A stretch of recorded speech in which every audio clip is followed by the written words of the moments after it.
Miss Catherine Mayo की world bestseller book mother India के पिछले एपिसोड में हमने आर्थिक विश्लेषणों के आधार पर ये जानने की कोशिश करी कि यहाँ के स्वराजवादी नेता किस तरीके से आम जनता के मनोविज्ञान के साथ खिलवाड़ करते थे।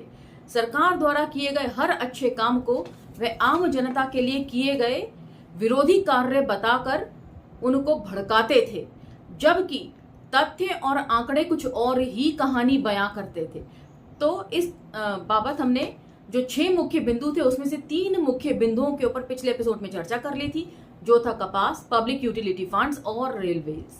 अब हम चर्चा को यहाँ से आगे लेकर चलेंगे और बाकी बचे हुए तथ्यों का भी विश्लेषण करेंगे। तो चलिए मेरे साथ। जय भीम, मैं शालिनी और आप देख रहे हैं तो चलिए इसके बाकी बचे हुए पहलुओं के ऊपर भी चर्चा कर लेते हैं। अब चौथी बात पर आते हैं। मिस्टर गांधी और अन्य भारतीय आलोचकों का कहना है कि देश के जिन क्षेत्रों में अनाज का निर्यात किया जाता है वहां अनेक इलाकों में भोजन की कमी है। ये बात सही है, लेकिन इस सिक्के का एक पहलू है, इसलिए वे उसे प्रशासन की बीमार सोच, लालच या कुप्रबंध की असहनीय निकासी कहते हैं। हालांकि वे अपने इस प्रकार के विचार से उनकी नंगी हड्डियों की कहानी पर पर्दा डाल देते हैं। और ये कहानी जो है, ये सिक्के का दूसरा पहलू है जो कैथरीन बयां कर रही हैं, उसे ध्यान से सुनिए। आज कोई व्यक्ति वे अनाज नहीं बेचता जिसकी उसे जरूरत होती है। यदि वे अनाज बेचता है तो कुछ प्राप्त करने के लिए बेचता है, जो उसके लिए ज्यादा आवश्यक और वांछनीय है। और ये वांछनीय क्या था? तरह तरह की उपाधियां अंग्रेजों से प्राप्त करना। बड़े बड़े जमींदार जो थे, मजदूर की तरह किसानों से बेगार कटवाते थे अपने खेतों में। उनके छोटे छोटे खेत जो थे वो हड़प लिया करते थे और उनका जेन्युइन शेयर किसानों को ना देकर बहुत थोड़ा ही शेयर किसानों को पहुंचाते थे और बाकी जो है वो सरकार को बेच दिया करते थे। तो यहाँ पर कैथरीन बिल्कुल सही कह रही हैं कि सरकार कोई अनाज झपट नहीं लेती थी जमींदारों से। जमींदार स्वेच्छा से किसान से लेकर उसका शेयर न देकर अंग्रेजी सरकार को ये शेयर बेच दिया करते थे किसानों का। तो सिक्के के दोनों पहलू जानने बहुत जरूरी हैं सच को समझने के लिए। आगे सुनिए। सरकार ने पिछले 30 वर्षों में भरपूर अनाज पैदा करने वाले बड़े इलाके बनाए हैं, जहां पहले सिर्फ रेगिस्तान ही अस्तित्व में था। आज लाखों भारतीय उन जमीनों पर अपनी और अपने इलाकों में रहने वाले लोगों की खपत से कहीं ज्यादा अनाज पैदा करने वाले रहे हैं। सड़कें, रेल मार्ग और हवाई मार्ग दुनिया भर के बाजारों को उनके दरवाजों पर ले आए हैं। तो ये फर्क पड़ा था ब्रिटिश सरकार के प्रशासन से, उनकी बिछाई गई रेल पटरियों से, उनके खोले गए हवाई और जल मार्गों से। दुनिया भर का अनाज इंपोर्ट और यहां से एक्सपोर्ट होने लगा था और वे सबसे ज्यादा बोली लगाने वालों को अनाज बेचते हैं। अगर सरकार उनकी उपज को घर पर रखने के लिए निर्यात शुल्क लगाती है तो कितने शर्म की बात है कि इससे वह तानाशाह हो गई। यदि आप कोई चीज एक्सपोर्ट कर रहे हैं और उसको एक्सपोर्ट करने की एवज में आपको टैक्स पे करना पड़ रहा है, तो उसको ये लोग कहते थे कि सरकार जो है वो तानाशाह हो गई है। और आज की मौजूदा सरकार के लिए इस तरह का कोई बात नहीं करता है। आप रेस्टोरेंट में अपने परिवार के साथ थोड़ा सा क्वालिटी टाइम बिताने के लिए खाने भी जाते हैं तो उसके ऊपर भी सबसे मैक्सिमम जीएसटी 18% आपको पे ऑफ करना पड़ता है। ये होती है तानाशाही। और उस पर यह आरोप लगा दिया गया है कि उसकी ईर्ष्यापूर्ण पकड़ से उसकी कड़ी मेहनत के फल को श्रम से वंचित कर दिया है। अनाज भारत में विश्व व्यापार की धाराओं के पालन में हर जगह आता जाता है। तो ग्लोबल इंडेक्स की यहाँ पर बात कैथरीन रख रही हैं कि जब आप वैश्विक स्तर पर आदान प्रदान करते हैं चीजों का, तो आपको वैश्विक स्तर पर ही बनाए गए कायदे कानूनों का पालन करना पड़ता है। उससे अलग हटकर आप अपने मनमाने तरीके से खरीद फरोख्त नहीं कर सकते। लेकिन उस समय क्योंकि जनता अशिक्षित थी, उन्हें ये सब बातें समझ में नहीं आती थी। वैसे तो आज के पढ़े लिखे लोग भी अनपढ़ों की तरह ही व्यवहार करते हैं। हमारा 5वां बिंदु सेना पर होने वाला खर्च है, जिसे वे हमेशा जनता के राजस्व के अनुपात में भारी भरकम खर्च होने का आरोप लगाते हैं। तो बताइए, सेना पर यदि खर्च करती है ब्रिटिश सरकार तो उस पर भी आरोप लगाते हैं कि बहुत ज्यादा खर्च कर रही है। राजनेता कहते हैं कि सेना बहुत बड़ी है। क्या ये आपकी सुरक्षा और शांति बनाए रखने की दिशा में काम करने के लिए बहुत बड़ी है? यह पूछने पर उनका सामान्य जवाब होता है, मुझे नहीं पता, मैंने उस पर ध्यान नहीं दिया है। लेकिन इस पर भारत के राजस्व का एक अपमानजनक प्रतिशत खर्च होता है। तो बताइए, ये स्वराज्यवादी नेता हैं, जो रूढ़ी हिंदूवादी नेता, जो इस तरह की बातें करते हैं कि सेना पर जरूरत से ज्यादा ही खर्च हो रहा है, और ये कितने शर्म की बात है। इसमें क्या शर्म की बात है? ज्योग्राफिकल एरिया वाइज यदि देखें तो भारत बहुत विशाल है, दुनिया के 7वें नंबर पर आता है ज्योग्राफिकल एरिया में, और इतने बड़े ज्योग्राफिकल एरिया को प्रोटेक्ट करने के लिए उतनी बड़ी सेना भी चाहिए, लेकिन इन्हें इसी चीज से परहेज है। और आज भी मौजूदा सरकार जो है वो इसी परहेज के तहत काम कर रही है। लगातार हर साल बजट में सेना और शिक्षा, ये दो चीजें हैं जिनका बजट लगातार घटाया जाता है, और अपने नियर एंड डियर वंस के लिए बहुत सारी सुविधाएं बजट में होती हैं, जैसे कि बहुत सारी रिबेट दी जाती है। बाहर से यदि कोई हीरे जवाहरात इंपोर्ट करता है, लग्जरी आइटम्स करता है, तो उस पर भारी छूट है, टैक्स नहीं है या बहुत मिनिमम है। तो इन सब चीजों को भी समझे जाने की जरूरत है। इस विषय पर केवल भारतीय केंद्रीय बजट की ओर ही ध्यान में रखकर विचार व्यक्त करने की परंपरा रही है, जिसमें रक्षा बजट कुल बजट का लगभग 59% होता है। किंतु यदि प्रांतीय बजट में रक्षा वस्तुओं को भी, जिन्हें उसमें पूरी तरह मुक्त रखा जाता है, शामिल कर लिया जाए, तो पता चलता है कि रक्षा के लिए नियत सरकारी राजस्व का अनुपात लगभग 30% ही है। Footnote 7, defence of India, Arthur Vincent, Humphry Milford, Oxford university press, 1922, page 94। भारतीय लोगों पर उसके देश की रक्षा के लिए आने वाला प्रति व्यक्ति जो कर है वो है $0.58। Footnote 8, India in 1924-25, page 31। अब यहां से कैथरीन जो है दुनिया के दूसरे देशों में सेना के ऊपर खर्च जब होता है तो पर व्यक्ति कितना कर लगाया जाता है उसका ब्यौरा सुन लीजिए। सबसे कम भारत के ऊपर ही लगा है ये कर।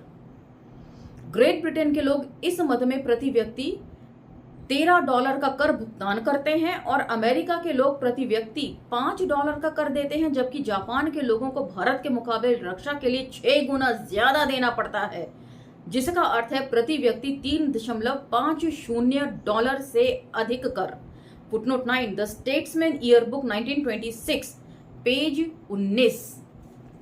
तो ये मोटे तौर पर कंपैरिजन कैथरीन कर रही हैं। इसके मुकाबले भारतीय जो कर देते हैं सेना के रखरखाव के लिए वो कुछ भी नहीं है।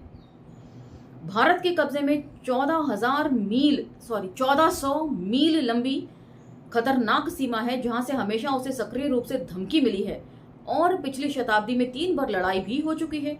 उसकी एक विशाल और अत्यंत कमजोर तट रेखा भी है, जिसकी ब्रिटिश बेड़े के द्वारा बिना अतिरिक्त बजट के लिए रक्षा की जाती है।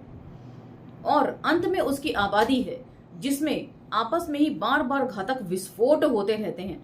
इससे उसे खुद भी सुरक्षा की जरूरत है, पर कर कम है क्योंकि लोग गरीब हैं, इसलिए राजस्व भी कम आता है क्योंकि कर हल्के हैं। राष्ट्रीय सुरक्षा का व्यय इसलिए बड़ा दिखता है क्योंकि राजस्व कम आता है।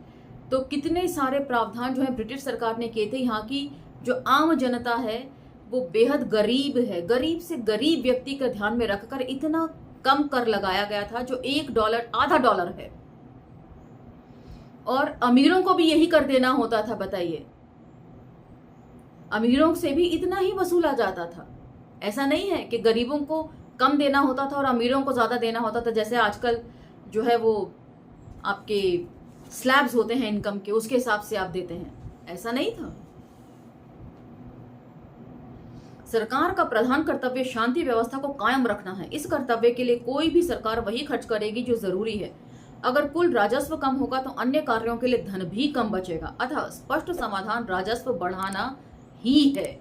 फुटनोट 10 देखिए, परिशिष्ट 3, तो एनेक्सर 3 हमने पिछली बार भी पढ़ा था, उसका पढ़ लेते हैं। थर्ड पार्ट, सैन्य खर्च। एक जानकार अधिकारी इस विषय पर इस प्रकार लिखता है। Footnote 4, the defence of India, Arthur Vincent, page 93 and 94। राष्ट्र के सैन्य खर्च का सुरक्षित आंकड़ा लगभग पूरी तरह से देश के नियंत्रण से बाहर सोच विचार से तय किया जाता है, जिसमें उसकी भौगोलिक और जातीय सीमाओं, उसके पड़ोसियों की शक्ति तथा व्यवहार, उसके राष्ट्रीय मानव तथा भौतिक संसाधनों और उसकी जातीय एकता तथा विखंडन आदि पर विचार किया जाता है। इन सब की जांच पड़ताल में ये देखा जाता है कि क्या विद इन ब्रैकेट भारत का कुल बजट उसके विशाल प्रदेशों और उसकी समृद्धि अर्थात देश की रक्षा के योग्य है या नहीं।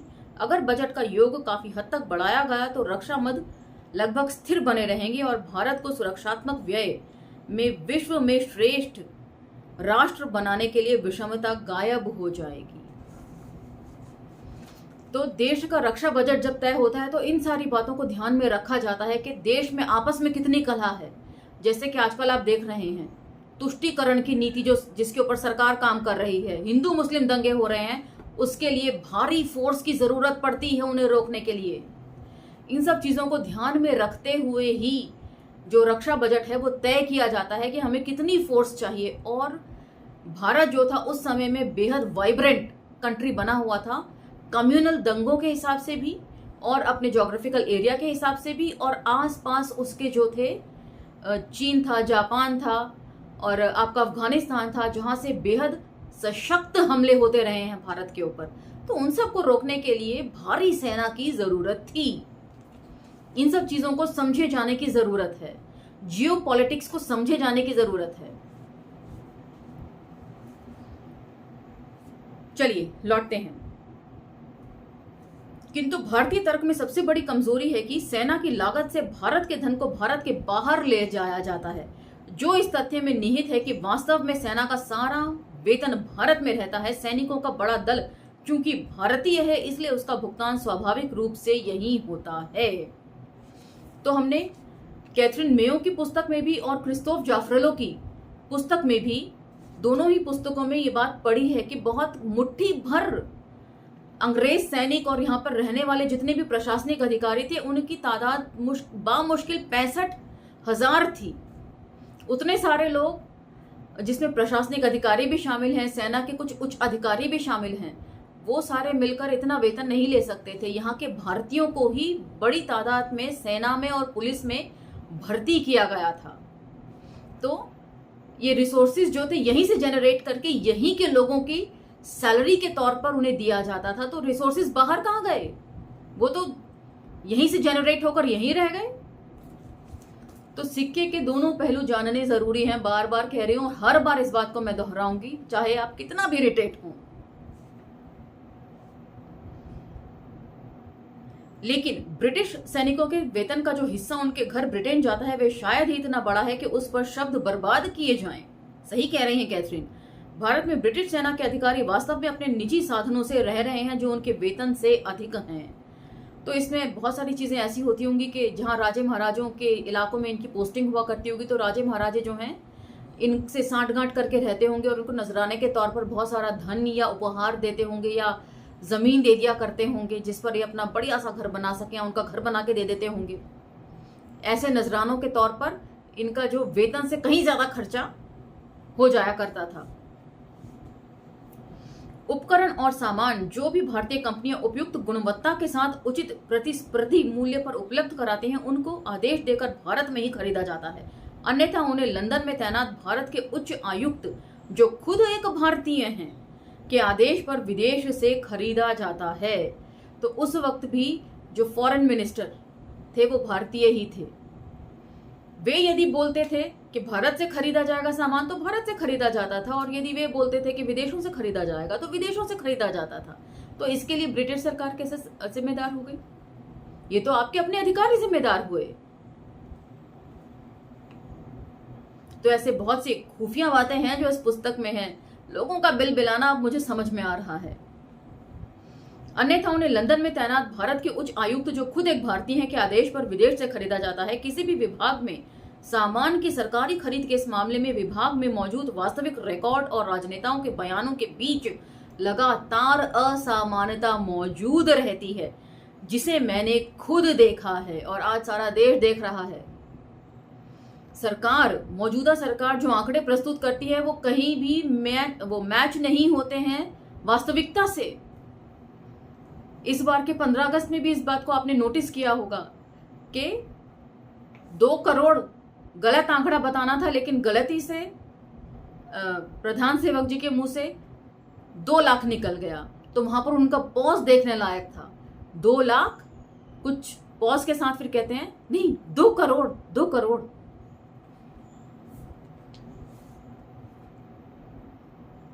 ये इसीलिए होता है क्योंकि वे तथ्यों को जानने की बजाय अपनी सुविधा से आरोप गढ़ने के अभ्यस्त हैं। तो मौजूदा सरकार किस कार्यशैली पर काम कर रही है, ये अब आपको आसानी से समझ आ रहा होगा। यदि अब भी नहीं आता तो फिर मैं क्या समझा सकती हूँ। देश के संसाधनों पर छठी विशेष निकासी भारतीय सिविल सेवा के ब्रिटिश सदस्यों के होने वाला भुगतान है। यहाँ प्रासंगिक तथ्य है कि शुरुआत में नौकरी में अच्छे लोगों को लेने के लिए अच्छे वेतन की पेशकश करनी आवश्यक थी, और यह भी पिछली तिमाही की कीमतों में बढ़ोतरी होने के साथ उनके वेतन में कोई तुलनात्मक योग्य वृद्धि नहीं हुई थी। आज भारत किसी भी विदेशी व्यक्ति के रहने के लिहाज से एक महंगा देश है। तो मतलब कैथरीन साफ तौर पर कह रहे हैं कोई भी ब्रिटिश जैसा बेहतरीन देश छोड़कर भारत में आकर रहना क्यों चाहेगा प्रशासनिक अधिकारी। उसको लालच देकर बुलाया जाता था कि आपको इतनी फैसिलिटी दी जाएंगी और ब्रिटेन के मुकाबले भारत में थोड़ा आपको ज्यादा सैलरी दी जाएगी, तभी वो यहाँ पर आने के लिए तैयार होते थे एक्स्ट्रा मनी के चलते। यह गोरे आदमी का देश नहीं है, क्योंकि यह उसे जीने तो देता है पर उससे उसका स्वास्थ्य छीन लेता है।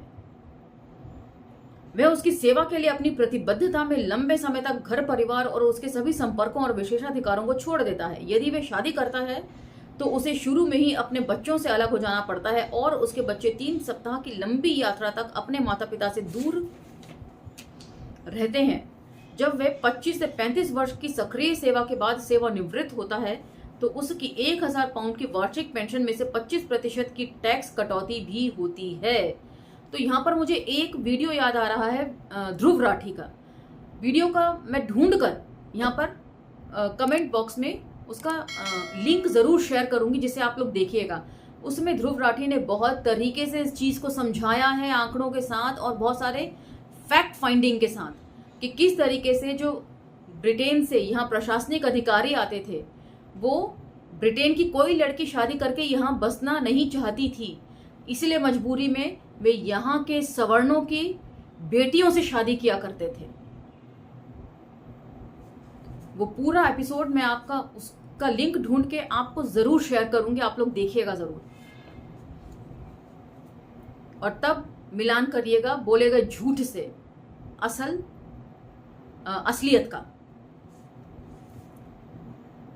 हालांकि जिस अलग स्तर का जीवन वे जीते हैं उसे कुछ ही लोग गोरे लोग स्वीकार करेंगे। भारत में शादीशुदा ब्रिटिश सिविल अधिकारी जिसे यदि अपने बच्चों को पढ़ाना लिखाना है और उसके पास वेतन के अलावा कोई निजी संसाधन खर्च करने के लिए नहीं है तो उसे पूरी तरह चौकस मित व्ययिता के साथ ही खर्च करना होता है और वह बुरे दिनों के लिए थोड़ा ही बचा सकता है या कुछ भी नहीं।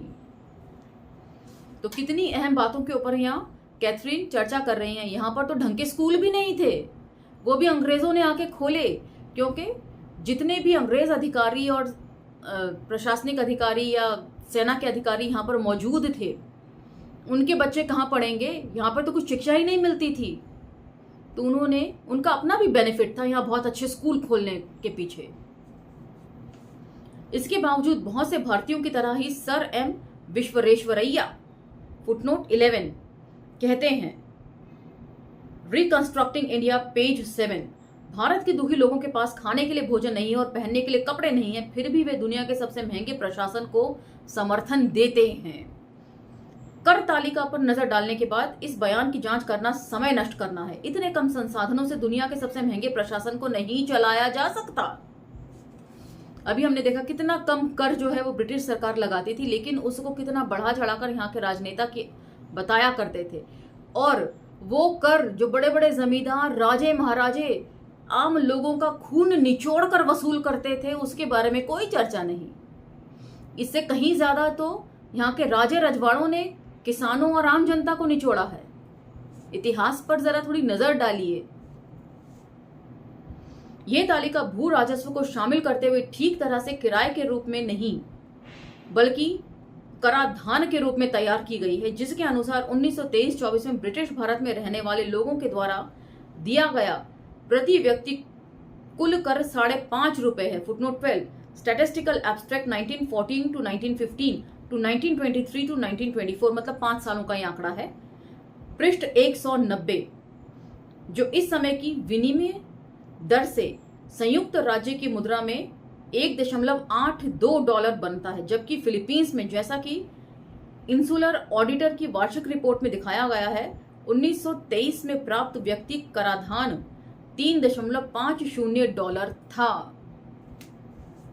भारतीय लोगों की सामान्य गरीबी की तुलना में धनराशि बड़ी लग सकती है, पर सरकार की लागत को कमजोर करने वाले ये कर अभी भी एक गरीब के लिए ज्यादा हैं, किंतु आलोचक कम कराधान को भारत की गरीबी का कारण नहीं मानते हैं, जो प्रशासन को काम करने के साधनों से वंचित करता है।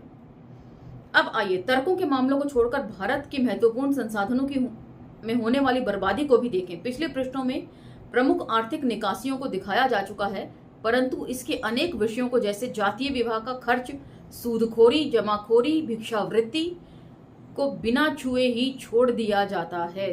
तो कितने सारे मुद्दों को यहाँ पर कैथरीन उठा रही हैं, और इसी पुस्तक में हमने राजे महाराजों के किए जाने वाले फजूल खर्ची के बारे में भी पढ़ा है। आम जनता पर कर लगाकर वसूलते थे अपनी फिजूल खर्ची को।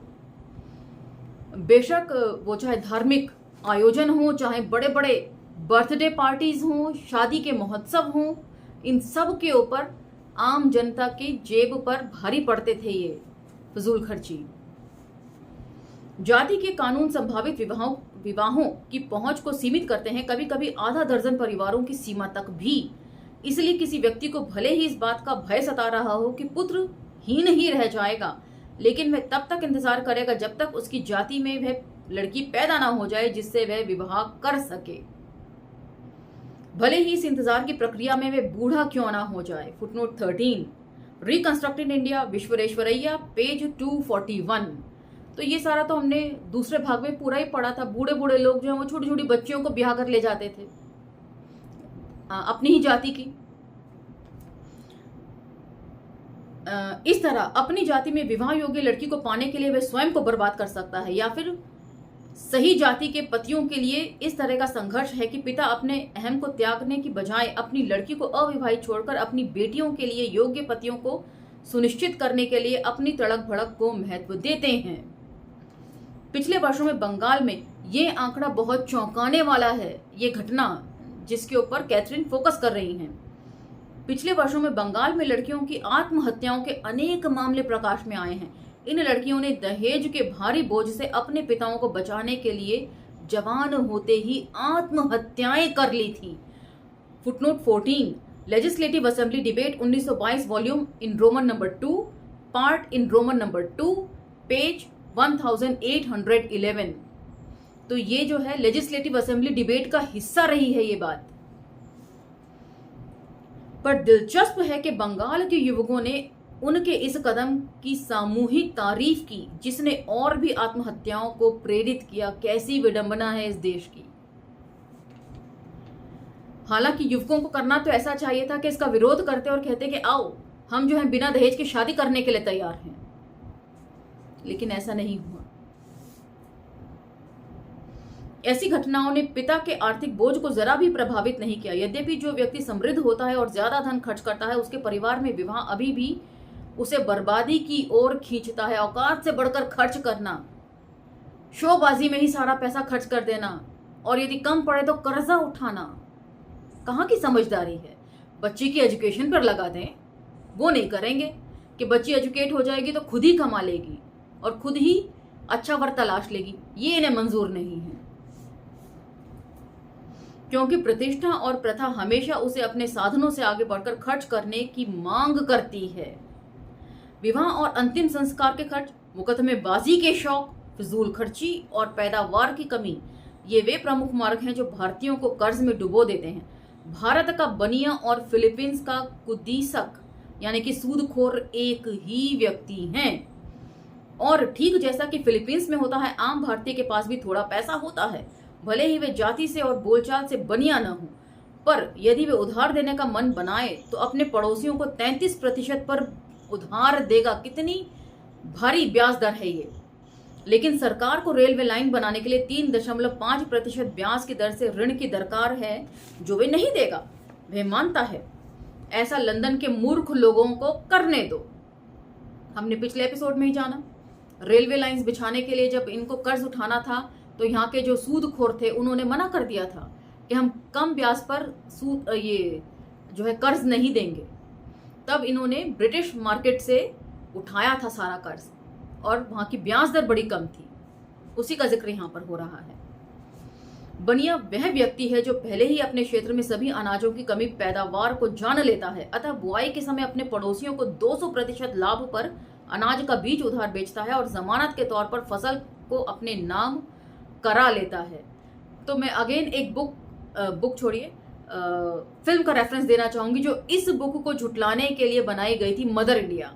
उसमें आप इस बात को देख सकते हैं कैसे जो है वो मदर इंडिया हमारी हर साल जो है वो खेती करती है और अनाज देती है, लेकिन उसका हिस्सा लगातार घटता चला जाता है, लेकिन कर्ज फिर भी नहीं छूट पाता।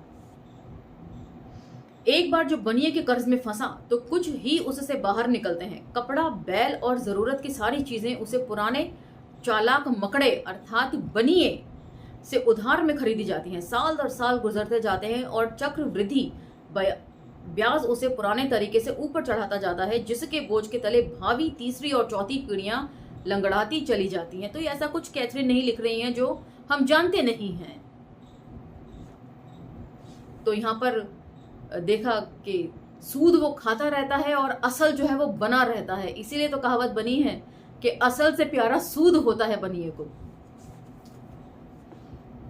कालवर्ट लिखते हैं, ये धारणा कि कर्जा गरीबी के कारण होता है अस्वीकार्य है। कर्जा उधारी के कारण होता है और उधारी संपन्नता पर निर्भर करती है, गरीबी पर नहीं। बहुत संपन्न लोग भी शानो शौकत के लिए कर्ज लेते थे। भारत में उधारी अंग्रेजों ने शुरू की और उसने संपत्ति की सुरक्षा से ये उपलब्धि हासिल की जिसमें सार्वजनिक कार्यों का भी योगदान था, जो उत्पाद बढ़ाने के साथ साथ जमीन की कीमत भी बढ़ाता है। इसलिए बनिया अपने पूरे स्वरूप में ब्रिटिश शासन का सह उत्पादक है। पंजाब जो कि एक धनी प्रांतों में शुमार है, वहां इनकी संख्या 40,000 है और लोगों से ये जो वार्षिक सूद वसूलते हैं वह उस राशि का लगभग 3 गुना होता है जो ये लोग सरकार को हर साल चुकाते हैं। फुटनोट 15 देखिए, परिशिष्ट 3 एनेक्सर 3 का पार्ट 4 देख लेते हैं। सूदखोर पंजाबी बनिया के बारे में मिस्टर कालवर्ट लिखते हैं, footnote 5, the wealth of welfare of the Punjab, H Calvert, Lahore 1922, page 130। तो ये मैं एनेक्सर का फुटनोट पढ़ रही हूँ। वह अकेला ही सबसे धनी वर्ग का प्रतिनिधित्व करता है। सभी किसानों के लाभ को एक साथ रखने से भी उसका लाभ अधिक है। इसके सिवाय यहाँ पेशेवर वर्ग नगण्य है, उद्यमी वर्ग उपेक्षित है और व्यापार तथा वाणिज्य भी यहाँ दूसरे स्थान पर है। लेकिन सूदखोर पंजाब के लिए किसी भी तरह से अजीब नहीं है। ब्रिटिश भारत का कुल मुख्य अनुत्पादक ग्रामीण ऋण अनुमान 1,90,00,00,000 है। ऋण का ये बोझ काफी हद तक शातिर सूदखोरी और चक्रवृद्धि ब्याज प्रणाली की वजह से है। इसका एक तुच्छ प्रतिशत भूमि सुधारों के लिए किया गया है और बाकी मुख्यतः असाधारण रूप से शादियों पर व्यय हुआ माना जा सकता है। तो शादी के लिए भी लोग कितना कर्ज उठाते हैं,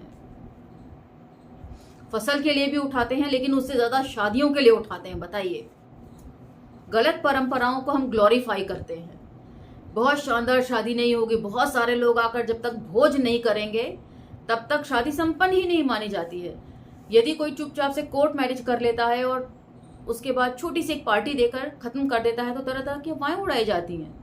जरूर भागकर करी होगी, जरूर ऐसे हुआ होगा, जरूर कुछ अलग गलत बात हो गई होगी इनसे। परंपराएं हैं गलत, उन्हीं को हम ढो रहे हैं जो नहीं होना चाहिए। सूदखोर हर जगह खुलकर या छिपकर लोगों की शिक्षा का विरोध करता है। सबसे इंपॉर्टेंट पॉइंट, क्यों करता है अभी जानिए। क्योंकि वे जानता है कि अगर आदमी पढ़ लेगा तो वह कागज पर अंगूठा नहीं लगाएगा, जिसके द्वारा बनिया उसे गुलाम बना लेता है। क्योंकि वह पढ़कर जान जाएगा कि उसका कर्जा कितना है और कब तक खत्म होगा। ये बात भी मदर इंडिया फिल्म में अच्छे से दिखाई गई थी, जब सुनील दत्त जो हैं वो सीखना चाहते हैं कि किस तरीके से कर्जा खत्म क्यों नहीं हो रहा। इस पेशे से जुड़े 2 भारतीय बनियों ने मुझे बताया, बनिया इस विदेशी मलेच्छ सरकार से नफरत करता है क्योंकि उसने एक सहकारी ऋण प्रणाली शुरू कर दी है जिसे ब्रिटेन चलाता है। वह प्रणाली जहां जहां है वहां वहां हमारे पुराने अच्छे बैंकिंग कारोबार को बर्बाद कर रही है। मतलब सरकार ने एक पैरेलल प्रणाली शुरू कर दी लोगों को कर्ज देने की, जो कम ब्याज दर होता था जिसका। ये सरकार इसी से संतुष्ट नहीं हुई है, बल्कि वह लोगों के दिमाग को बदलने के लिए रात्रि स्कूलों और प्रौढ़ शिक्षा की योजनाओं को भी बढ़ावा दे रही है। सरकार हर संभव प्रयास कर रही थी कि लोग पढ़ें। ये इस भारत में कभी भी नहीं हुआ था अंग्रेजों के आने से पहले। बनिया देश में बहुत ताकतवर है और स्वराजवादी पार्टी में एक मजबूत प्रभावशाली तत्व के रूप में रहता है। हम सभी जानते हैं कि गांधी को स्पॉन्सर करते थे बिड़ला, जो उसे श्रमिक हितों और मुद्रा सुधारों का शत्रु बनाने के लिए काम करता है। तो आज का ये एपिसोड हम यही समाप्त करते हैं। आज हमने जाना सेना के ऊपर होने वाला खर्च और जो प्रशासनिक अधिकारियों की वेतन के ऊपर होने वाला खर्च और किस तरीके से सूदखोर वसूलते थे लोगों से। इन सभी बिंदुओं के ऊपर मुझे लगता है मैंने आप लोगों को सही से समझाने की कोशिश करी है और शायद आप लोगों को सही से समझ में आया भी होगा। बाकी कोई भी क्वेरी हो तो आप कमेंट सेक्शन में रख सकते हैं। यदि ये वीडियो आपको इन्फॉर्मेटिव लगते हैं तो दूसरे प्लेटफॉर्म्स पर इसे स्प्रेड करना ना भूलें। अब मुझे आज्ञा दीजिए, मिलते हैं अगले एपिसोड में। धन्यवाद।